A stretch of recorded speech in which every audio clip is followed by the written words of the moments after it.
Welcome to the Emotional Balance Sheet Podcast, your guide to help you manage life, money, and multiples. Each episode, host Paul Fenner, Tama Capital's president and founder, and the proud parent of 4 amazing children, including 1 set of triplets, will provide insights on successfully sustaining an active lifestyle, career, and family through comprehensive wealth management strategies, financial education, and lifestyle planning, specific to parents raising twins, triplets, and more. Learn more, subscribe to the show, or connect with Paul at tamacapital.com. This podcast is for informational purposes only and should not be relied upon for investment decisions. Clients of TAMA may retain positions in the securities discussed in this podcast. What if you had a superpower you didn't realize you had? A superpower that had the potential to change things from bad to good. Karen Allen would tell you that superpower is your ability to make choices. Karen knows the power of making choices firsthand, which she describes in her TEDtalk, centered on the tragic loss of her husband and instantly becoming a single mother, changing her life forever. An experience that eventually springboarded her into a career of helping others make life beautiful in the mess. Stop and shift is a critical component that Karen describes in detail that helps to allow people to put their arms around the challenges of life. The ability to make choices, that superpower, deciding how we choose to engage, can help lead us to exponential growth. Karen points out that your mindset is a key driver to helping you take charge to create the change you want in your life. Life presents us with ample opportunities to practice making choices, to change our lives and our mindsets. Opportunities that allow us to keep showing up and doing the work. Please enjoy my conversation with Karen Allen. So Karen Allen, welcome to the Emotional Balance Sheet Podcast. Thanks for having me, Paul. I'm so glad we're having this conversation. It's going to be so good. I know. I know that we had some scheduling difficulties and before the end of 21, I guess, and now it's 22, and glad to have you on. And this has been a long conversation coming. Yes. Yeah. I mean, that's what life looks like, right? I mean, we're here to talk about life, and it's like, yep, that's why it took us so long to get together. Life. Well, as we go through, like when I'm going through a conversation with somebody, I start thinking about, okay, what's the title of this episode going to be? And when I go to your website, you have this phrase, "Make life beautiful in the mess," and I'm pretty sure that's going to be the title of this episode. Sounds about right, because that's how I live. So for those of you that don't know you, I'll have you go into your background, but I'll just first say that I met you through the XYPN network that I'm a part of, which is this group of advisors throughout the country that no one really knows about, that we belong to this group, except if you're in the group. And you were flagged as one of our keynote speakers. I'm like, well, I'm gonna dig around on this Karen Allen lady and find out a little bit more about you. Who is this girl? Yeah. And then I watched your TED Talk and I'm like, oh man, I've got to have this. I've got to have Karen on and talk about what you do, your story. And really, when I look at your body of work, it's about mindsets. And that's going to be probably like the theme, if you will, of our conversation. So I'm going to stop talking and turn it over to you now. Well, yeah. You know, the reason that I even had to put that phrase on the forefront of my website is I am a naturally positive person, but I'm also a very grounded person in recognizing that life is real and it's hard and it's messy, and being positive, you know, it doesn't always make things better, but I've just found that being negative always makes things worse. And so when I choose how I'm going to show up, and yes, I've had my own trials and I've had a lot of trials and a lot of trauma. I recognize that we still have this superpower inside of us, which is the power of choice, which goes back to the mindset. And so I'll give the backstory so your audience is, you know, at least knows why I'm so obsessed with this conversation. It'll make sense, trust me. But it did start, as I mentioned, from a very devastating life experience. And before I jump into that, let me just say that we all go through different trials. We go through different hardships, right? And experience challenges. And regardless, before you even hear my story, just keep this in mind because it is a heavy story. It doesn't matter what the hardship is. The pain is the same for all of us. So sometimes when people hear my story, they're like, oh my gosh, that is so traumatic. And it is, but just like picture yourself in the midst of experiencing something painful and know that this will work for you too. So my story does start actually becoming a young widow before I was 30 years old, which is absolutely crazy to even think about. But my husband was a CrossFit owner. He had just opened his box and we were only 6 months into it. I was actually a recruiter while he was running the gym. I was working for a national home builder. And so I had to do some interviews from home one day. And that was the day, that was the night that everything changed in my life. Because while I was home doing interviews, my husband was at the gym doing his final class of the evening. It was around a 6:30 class. And on my interview, I got a call from one of our gym members. She was screaming. She was frantic. I didn't know what happened. I thought maybe, Richard fell and bumped his head or something. But I ended up finding out that somebody walked into the gym while he was teaching his CrossFit class and they shot him and he died instantly. And it's one of those stories where it's like, even though I was living it, like even that night, sitting there in the parking lot, getting that news, seeing the pandemonium around me, the first responders and news vans, it still was unfathomable. I mean, years later, 8 years later, I have to tell this story and my keynotes. I choose to tell this story, I should say, to give people an understanding of the power of rewiring your brain. But even 8 years later, whenever I have to share the story, it still seems unbelievable.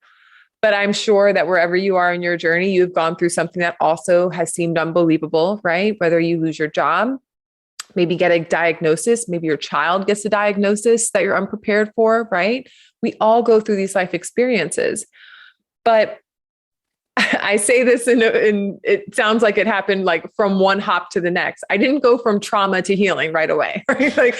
But what I found in my healing journey, which is an evolution for anybody who is on that journey, what I found in my healing journey is whenever you want to take charge of your life or make a change or, take a bold move or even take a risk, your response to life has everything to do with your mindset. Everything. Because I was in an indescribable situation, a trauma that most people couldn't fathom, but I found my way through by harnessing the power of my mindset and choosing how I was going to engage with that pain and how that experience was going to shape my life and my son's life. So that's where this all starts. And then we can get into any questions that you have about what the growth and the healing afterwards. I guess the first question I have is, I know that you've told the story a lot. Does it ever change for you? Does it ever become more emotional or less emotional? Or is it just part of your life that you explain? I've had moments where I've given this keynote and I actually get teary-eyed and emotional, and I can feel my grief kind of like coming up into my throat. And I just have to take a breath and I have to breathe through it. And then other times I can just tell the story and I don't know what that is. I don't know if it's based on the day. I don't know if it's based on my emotional state, but I will say this. Grief is one of those things that like you never move on from it. You just don't. You don't get over it. You move your life forward, but you learn how to manage the grief in your life. You don't get over it. You just learn how to manage it. So I think that's the space where I come from when I do have to tell the story. And because I know, like, my husband was in the business of physical training because he loved impacting people's lives. So me sharing this story really focused on the growth and not the grief part. For me, I hope that also honors his life. And I know because of who he was, that sharing the growth part of the journey is like an extension of the way that he was looking to empower people. So for me, it also feels like a way of honoring him. That's well said. Because whenever I go back and I rewatch your TED Talk, it just amazes me like how you're so composed and how you keep it together in such a difficult situation. And well, I'll give you a quick behind the scenes. I walked off that stage and I cried and I was so sad and I was angry because Caleb was waiting for me off stage. I have this picture of him watching me from the backstage someone took. And how old would Caleb have been then? He was 6. Okay. He was 6. And I remember feeling overwhelmed with emotion of anger because I was like, if Rich was here, then none of this would be happening. And I would rather him be here than giving this stupid TED Talk. I got over that and I found appreciation in the opportunity to share my story, and it has impacted so many. But honestly, Paul, I walked off that stage and I was crying because it just reminded me of the most devastating thing that I had experienced in my life. And that's why I asked the question. It's like, because I know you're asked to tell that story over and over and over again. And I have no idea how I would be, but it just seems like it would be very hard. And I guess that goes back to the center of who Karen Allen is with this mindset and how you choose to go beyond that rather than focus on the grief or the negativity. Yes, exactly. Exactly. I mean, this is a big moment. That's a big milestone in my life, but everybody has these moments where you're like, okay, hold on. How am I going to show up? How do I need to show up? Like, what is most important in this moment? Putting all my stuff aside, putting other things, whether it's outside situations or circumstances or inner feelings or whatever it is, like, what do I need to maybe just put to the side even for a moment so I can stand in this space fully composed and calm to do what I need to do, right? And hopefully whatever you're deciding to do is to benefit not just yourself, but also others. And again, when I think about it from that aspect, I had to, and this was early on, but I really did have to come to terms with, Karen, you telling the story of your growth does start from this painful place. And so I went through a lot of work to be able to share my pain from a place of strength. And before we had hit record, we were kind of having a side conversation about, the podcast and what it is. And the one thing I didn't describe to you is that I work with a lot of people in transition, probably similar to you. And I think I was having this conversation with a previous podcast guest, Jolene Godfrey, on raising financially fit kids. And we were talking about I was emphasizing to her on how people do not realize how many life transitions they actually have and going through them. Like, you think of like something like yours, going through grief, a loss, having a baby, getting married.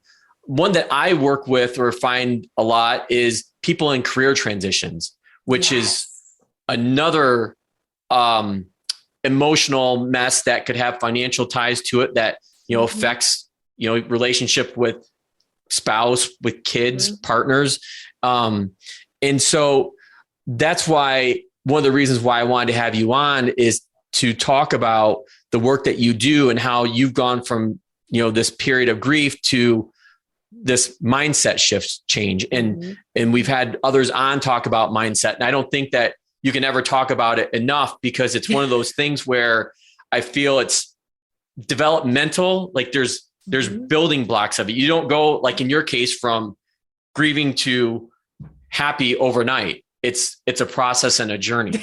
It is. I try and tell people it's not like a light switch, right? It's like a dimmer. You slowly turn that on and things become more clear and they become brighter as you immerse yourself into this work. But you're right. So many transitions I try and tell people, like, the growth I experienced did come from a hard place, but you don't have to go through something hard to experience growth. You can just choose to do that. Now, in the transitions, you will find that those are opportunities. Honestly, they are launching pads for growth. We're in a huge transition right now in our world going through this pandemic. People are going through transitions, like because of the pandemic, people are going through transitions, whether it's moving, whether it's changing jobs.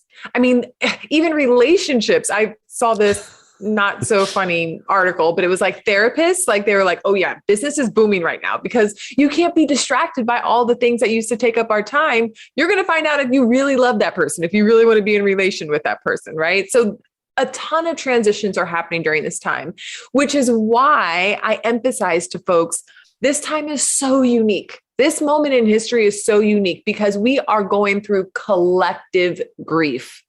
See, one of the biggest myths around grief is that it only pertains to a death.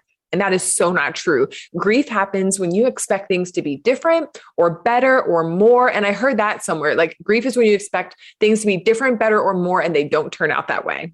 So any loss, any change, again, any life experience can start to bring up those feelings of grief. And because the world is experiencing that at the same time right now, we are collectively going through grief and experiencing grief. And hopefully, if one of the few good things that come out of this time is that it deepens our connection to one another because we can recognize that pain, we can empathize with that pain, then I would say at least that's something good that came out of this.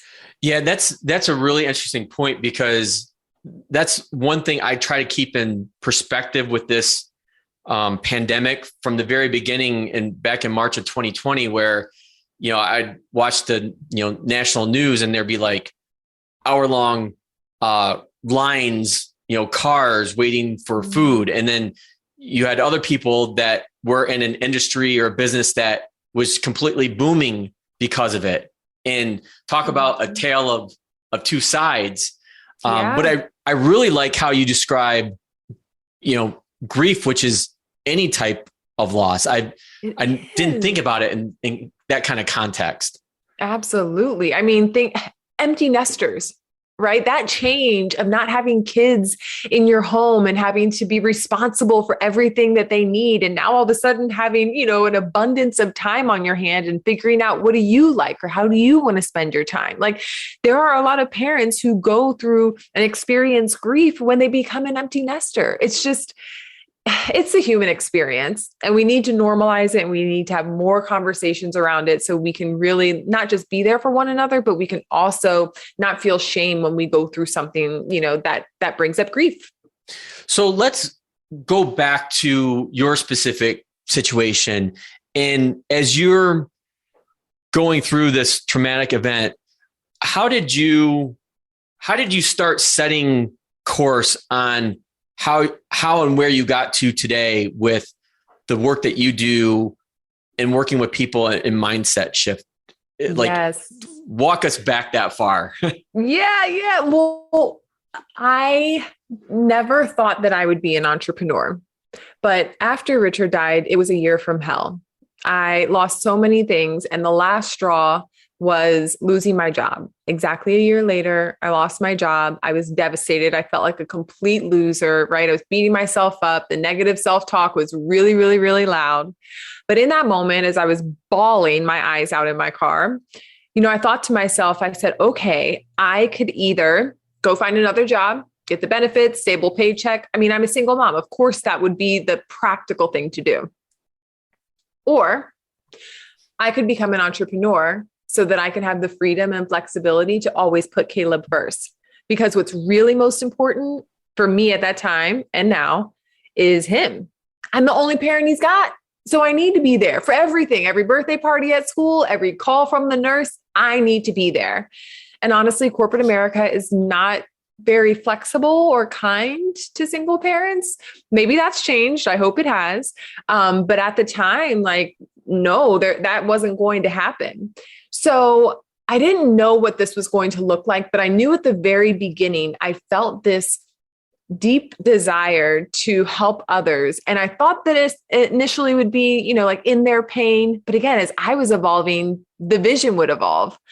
And my mom asked me a very similar question to what you just asked. She said, Karen, and this might have been, I don't know. I think that this might have been right before the TED Talk. So maybe about 5 years after Richard died. So she said, what was the first thing that you did to start on this healing journey? And I didn't have a name for it. I didn't know how to describe it, but I just told her after a few minutes of thinking about it, I said, well, I think that I took control of my mindset because I knew that I could either focus on the pain, I could focus on the monster, and that was making me feel terrible, or I could focus on my healing.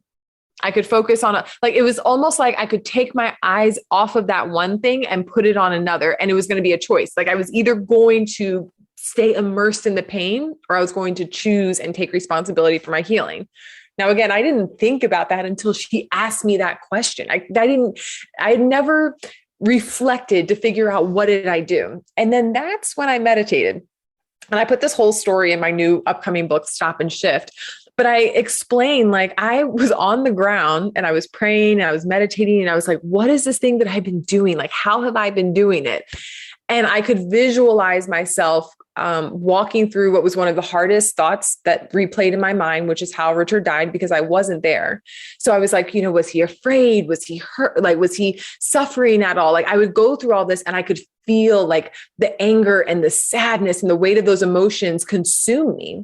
But then when I would shift again, like it felt like I was like shifting my eyes, I would look to say, okay, but like, what can I do right now in the moment? So there's a lot that you go through in each of these shifts, but it was that moment when my mom asked me, and when I was on the ground and I meditated and I visualized what I had been doing in my brain to get to this point where I actually felt healthy and I felt whole again.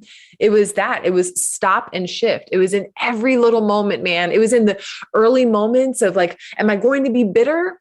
Or am I going to, try to take care of myself today? It'd be little things like that. Or, am I going to be stuck in the fact that they fired me? Or am I going to choose what my next step is going to be? Am I going to take responsibility for my life and my career and how I want to be as a mom and a professional? And so every time I did that, what I didn't know, Paul, and this is why I geek out over it and I'm super obsessed with telling everybody, what I didn't know that I had been doing for 4 or 5 years up to that point was literally rewiring my brain. I was using neuroplasticity to change my mind from being that's very gloomy and dark and rightfully so. I mean, you heard my story. Yeah. I think if I gave up, nobody would, have judged me for it. Right. Yep. But I didn't want that. And you know what's funny? It's not like I didn't want that to be my story. I didn't want that to be my son's story. I didn't want his story to be that he lost both parents because I didn't try, because I didn't get back up, because I chose to just give up. Like, no. So every little decision, every little choice that seems menial actually changed my brain structurally and chemically. I really want to get my brain scanned, but it wouldn't be helpful because I don't know what it looked like before the tragedy. But I started to study neuroscience. I started to study positive psychology and mindfulness. And in doing so, I recognized that little shift, or a lot of little shifts, that's what helped me to really embrace my healing, step fully into my growth, and create the life that I'm living today. So that's actually where I was going next, because you note like these small actions that help you, change your mindset. So when you're going through this, it's like this whole like conscious, subconscious thing going on. And so were you aware of, what you were reading and learning about as far as neuroplasticity and positive psychology? How is that all like melting together for you? Oh, that's a great question. I'm going to explain it. So I didn't know, I really have to think back of when these two overlapped, but my sister sent me a book. It's called Option B by Cheryl Sandberg and Adam Grant. And Cheryl Sandberg had lost her husband suddenly. Mm-hmm. He was like running on the treadmill or something while they were on vacation. And so completely out of the blue. And she was friends with Adam Grant. So maybe a year after all this, and she had gone through a lot, they collaborated to explain. And really, I think they were trying to create some sort of guideline for people on like how you can manage grief in the workplace, which again was very timely, which is why my sister sent it to me. But what I found was this term, and it's called post-traumatic growth. Now we know post-traumatic stress disorder, right? PTSD. That's the terrible part. That's like if you went off to war and you still have visions, or like for me, I experienced that after losing Rich. But post-traumatic growth, I was like, wait, hold on, what is this? Because as I was choosing my healing, and as I was, choosing to create even healthy boundaries to protect my inner peace, there was always this underlying guilt that was there.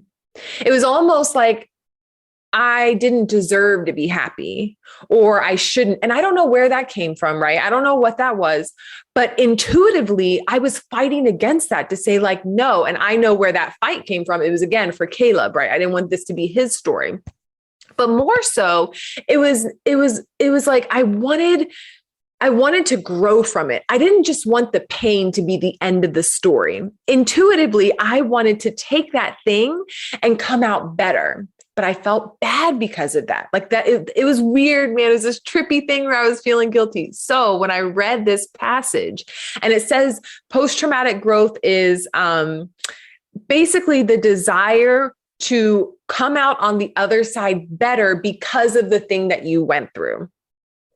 I read that and it gave me permission to really step fully into my growth and to allow those hard things. Like you can use your troubles to become better. There should be no shame with that. So it helped me to overcome those limiting beliefs and that negative self-talk. But it caused me to dive deeper into, well, if there's a name to this thing that I've been feeling, there's got to be more behind this, right? Post-traumatic growth is really found in positive psychology. So as I dove into positive psychology, that's what opened the door to learning more about neuroscience and neuroplasticity. And so I said this to my therapist one time. I said, sometimes I feel guilty for being positive in such a broken and crazy and terrible world. And he said, Karen, the noise is so loud. Excuse me, the negativity is so loud. Amplify the positive. Like it is okay for you to do that. And because I did immerse myself in the science, I feel more confident being positive about it because the science shows us that an optimistic belief system that we cultivate inside can absolutely 1000% change everything that your life touches. And so once I had the science that backed what I was like kind of doing innately, it was like, no, nobody is going to be able to tell me anything else. I'm shouting this from the rooftop. So how did you take that and turn it into this 100% human movement? Yes. When I think about grief first, and you should probably explain what you mean by that too, which is your firm. Yes. So when I think about grief, I think about how quiet and isolating it felt. And I really felt alone when I was going through my grief. And I felt like we need to normalize this conversation because this is just a part of life, right? Loss is a part of life. I mean, it just like, there's no reason anybody should feel shame towards their grief, or they can't talk to people, or they don't have access to resources or whatever. And so as I started to talk more about my grief is when my eyes became open to, again, the various ways that grief could come into someone's life. Like my dad, for example, has a neurological disease that he first discovered when he was in his late 30s. And he couldn't do his, he had to retire from the Air Force because he couldn't do his job because it was affecting his voice and he couldn't project his voice. It impacted his mobility, but the loss of his career, right? He grieved that. But I didn't recognize it until I went through my own grief. So when I started seeing those stories of grief in other people's lives and how I connected to it so much, I thought to myself, why are we isolating ourselves with this? We should be talking about this because this is what it is like to be human. So to be 100% human is not just trying to create this problem-free, perfect life. It's about putting your arms around everything, including the mess, being open about it, sharing it with one another. When we do that, we help to fuel hope in other people's lives. We help to inspire them to let them know that you're not alone. I have been through something too. So when you use methods like Stop and Shift, that's one of so many exercises or strategies out there that you could use, like to cultivate mindfulness, to rewire your brain. But the whole point of that is to let go of these ridiculous societal norms that we're supposed to have everything together, that life is going to be easy, that if you marry the right person, get the right job, have 2.5 kids, a dog and a cat, that your life is going to be great. Like, no, that's not what it's going to be. Because to be human is to have messy, complex emotions, right? It's to try to figure things out, but to fail along the way. And if you can grow through those things, if you can embrace those things instead of like feeling tension and being mad that you're experiencing it, that is how you unlock the fullness of life. Because it literally is about how you interact with these things. So if you apply stop and shift, if you acknowledge like what's going on inside and also around you, and if you align yourself with who you want to be, that's the shift. That is how you become 100% human, because you're embracing all that life has to offer. And you do that I'm trying to think like an example, and the only one that can come to my mind, which I'm pretty open about on this show, by the way, is when I'm yelling at my kids, which I absolutely hate. I absolutely hate yelling at my kids, whether they deserve it or not.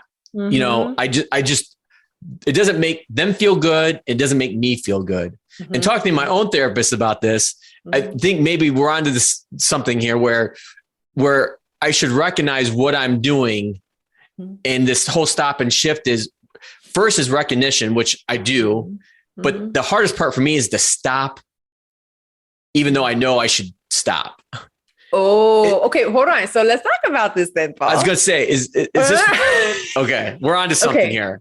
Okay. So as soon as you notice that you're about to lose it, right? And honestly, parenting is the best example. Like, I love using parenting because it's true. It's true. So you start to notice that you're becoming irritated. You're losing your patience. The stop is actually the pause.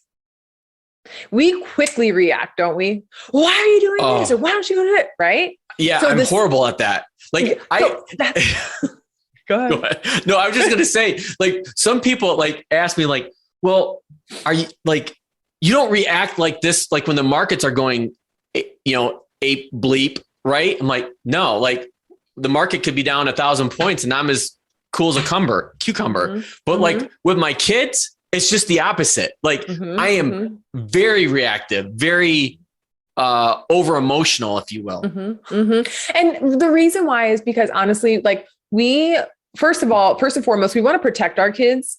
And so we sometimes even want to protect them from themselves. They just do really stupid things because they're kids. Don't. Right. Because they're kids and their brain isn't even fully developed. Right. So they could do something that is like completely, normal and for a kid, but it frustrates us because from this new perspective of an adult, we see how that's not helpful in the grand scheme of things, or even in the moment that we're in. So we just lose it instead of pausing, stopping, taking a moment. And this is what mindfulness does. This is why stop and shift is like a fusion, we'll say, of mindfulness, positive psychology, and neuroscience. Is mindfulness gives you the opportunity to create more space in your brain. Instead of being so intertwined in your emotions of impatience or anger or frustration, you can actually step away from them a little bit and notice that you're frustrated and notice that you're about to flip your lid and stop and take a beat before you lean into that emotion. Bring yourself back and choose what would be a better. And the shift is the key here is you have to shift yourself to a positive, productive step forward. Is yelling at our kids positive? No. Is it productive? No. Sometimes just being quiet for a moment is the most productive thing we can do. So in the moment when we're about to lose ourselves, and I have a really great example of this. I tell it all the time. It's when Caleb was brushing his teeth. Well, he was supposed to be brushing his teeth. Yeah, that's a point of a lot of arguments, just getting them to brush their teeth. Here we go. Oh, you're going to love this one then. So I don't know. He might've been like 6 years old when this happened, maybe 6 or 7. And I was like, hey, bud, go ahead, brush your teeth. I'm going to finish wrapping some things up so we can get out of the door. We were on our way to school. And he goes into the bathroom. I walk by and he's literally using his toothbrush to sword fight the water. So I'm like, I need you to brush your teeth. Let's go. Right. I walk by again after doing something else. He is still sword fighting the water. See, I would have been yelling at this point. Right. So that's the thing is I could feel it. I could feel it coming up. Caleb. So this is why I said, Caleb, come on, man. I told you, like, let's go. I go to do whatever the last thing is because I remember walking by 3 times. And on the 3rd time, when I came back, this kid is still sword fighting the water. So I scream. I'm like, Caleb, I told you we got to get, and I'm like screaming, but I can hear the screaming in my head before it comes out of my mouth. When I hear the screaming in my head, I ask myself, Karen, is that really how you want to start his day? I mean, really, do you want that to be the voice in his head for the rest of the day? Because he was what? Using his imagination? It was one of those moments where it's like, you know how sometimes you say to your kids, like, really? Really? That's what you chose to do? Like, that's what I had to do for myself. I was like, seriously, Karen? That's what you... And instead I was like, hey, Caleb, I've told you 3 times now. I do need you to focus, right? I still was like, firm in what I need to say instead of overreacting. And so the fun word with this is called metacognition. It's think about what you're thinking about, right? Like just take a moment to think about that before you jump off of the deep end. And the pause is actually called cognitive diffusion because you just take a moment to, and this is where I'm going to get really nerdy.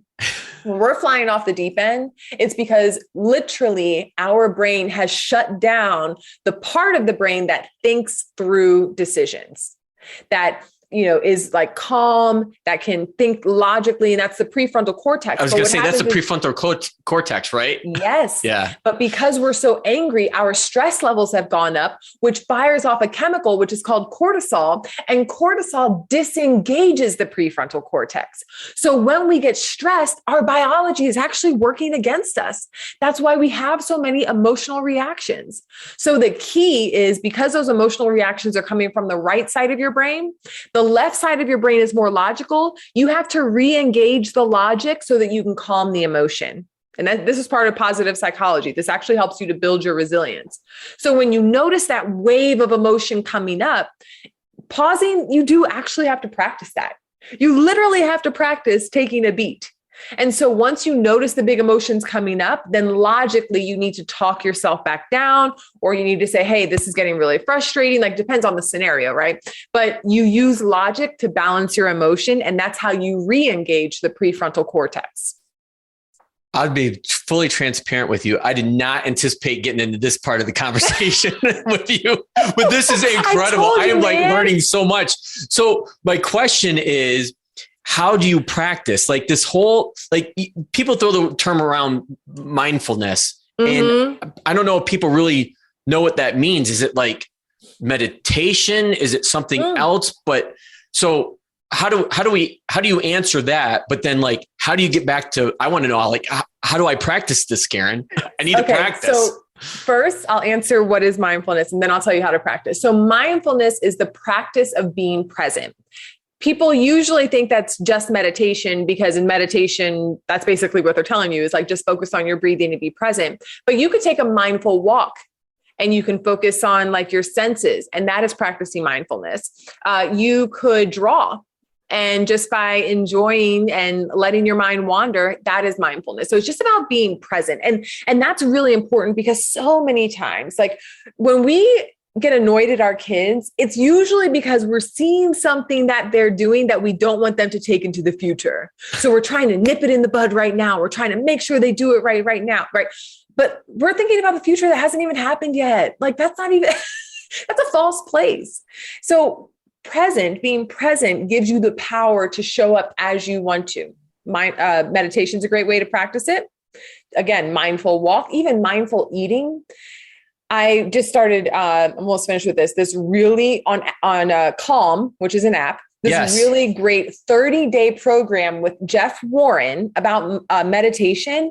It is so good. I highly recommend it to anybody who is breaking into this. Like, please, he is so chill and down to earth. Like you don't feel like you're going to like this like Zen experience with all these monks around you and you have to have it perfect. Like, no, he's like literally walking you through it. It's so good. What is his name again? His name is Jeff Warren. Okay. Jeff Warren on the Calm app, and it's like 30 days to mindfulness or something, or 30 days of meditation. So good. Now, so that's what mindfulness, it's about being present. So then to answer your question about how do you practice? You practice nonstop in every single moment of life. When you get irritated when, something, say you ask your kids to do a chore and they don't do it, practice it then. Are you on your way to a meeting and you're running late? Practice it then. Don't get overly annoyed. Just be present in the moment. Anything. Literally every single moment of every day is an opportunity to practice shifting yourself into alignment with the person who you want to be. You could see me smiling because I was just going to say, like, do you know how many opportunities my kids give me? That's what I'm saying. You should be an Olympic athlete in the sport of mindfulness as much as we practice this. But here's the thing, it's really, really hard to measure internal growth. And so like when you're practicing this, our brain is a muscle, basically. Like you're strengthening your brain, but you can't always see the progress in the same way. Like if somebody went to the gym and they were working out, you could see those muscles start to develop, right? Right. So I want to just encourage people that know that every single moment, even when you're meditating and your mind starts to wander and you pull yourself back, even that is good for you. Like that is progress. That is effort. That contributes to your growth. So when you feel like, oh man, like I don't really know if this is working. I don't know if this is happening. I just snapped at my kid again. This is how you measure growth. Or at least this is what I tell my clients. And it seems to have been working for all of us so far. Use every opportunity that you can to practice and know that same way, if you were shooting a basketball, you're not going to make all the shots, right? You're going to miss sometimes, but that doesn't mean that your form isn't getting better. Your form is getting better every time you keep shooting that shot. So keep showing up, keep doing it, keep getting in that rhythm because you will be able to see your growth when you notice that you can shift yourself into alignment quicker. So it may take you like, okay, I snapped at my kid and I totally lost it. But like, did you go back and apologize and like recognize that, hey man, I probably went too far. Sorry, I yelled at you. This was my frustration. I want to explain it to you. If you never go back and do that, then okay, that's an opportunity for growth. I should go back and apologize. Then maybe you feel uncomfortable. It takes you 3 or 4 days. Then maybe it only takes you a day. Then maybe it only takes you a couple of hours. Then maybe you do it and immediately you say, I'm sorry, like, just give me a second to reset. I will come back to this conversation. And then you get to the point where you can go through all of that internally. That's how you measure your growth, is that every single time that you have to shift yourself into alignment, it takes less and less time for you to get there. This has been utterly amazing. Like I said, I didn't know like where this conversation was going to go, but I am so glad, Karen, that it went here because I mean, I don't know about the audience, but this episode's worth $1 million to me for sure. Oh, good. Good. So, listen, I'm learning and growing along the way. Like, I'm not saying this because I'm perfect in it. I'm telling you this because I'm practicing it. Like, I use this, like, so feel hopeful. So I know I only have you for a finite period of time, and I've got 2 questions I got to get to. So sure.